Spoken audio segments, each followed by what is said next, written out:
the jazz critics were always jazz police. What are you doing? Blah, blah, blah, have some negative stuff to say.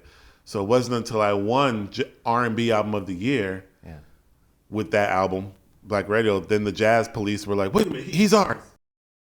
Let's talk about Black Radio 3. I mean, I can remember when the first one came in and we're all going, oh, wow, this is incredible.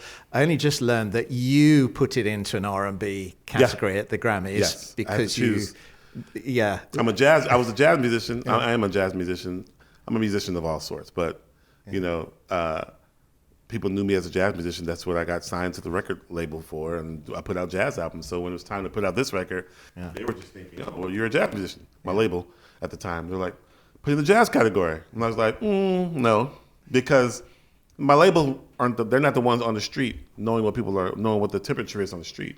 At the time, I was playing piano for Maxwell. You know what I mean? Like, I'm in the R&B. I'm in the biggest R&B band at the moment. Maxwell's comeback tour was the biggest thing happening.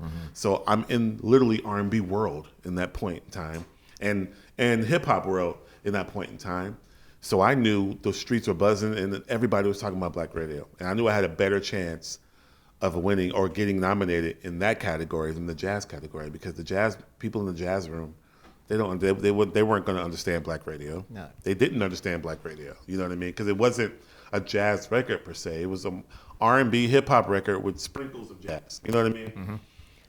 But inadvertently, it ended up moving the whole movement on. Absolutely. It reflected back on itself. Absolutely. And you can do that with jazz? Absolutely. Which is what needed to happen. Completely. And it's funny because when I put it in the R&B category, because before that, I have been doing my Robert Glasper experiment stuff and doing stuff with different artists and special guests and stuff. And, the jazz critics were always jazz police. What are you doing? Blah, blah, blah, have some negative stuff to say.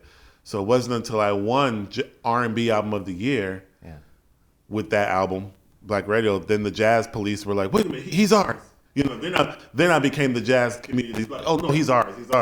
That's when I got a downbeat cover. Yeah, okay. Not because I had 3 number 1 jazz trio albums before that, no downbeat covers ever. But I get the downbeat cover twice after Black Radio. Then they added even categories in downbeat, like categories like Beyond Jazz category, Beyond blah, blah, blah, because of that whole thing. You know what I mean? So it definitely became a movement.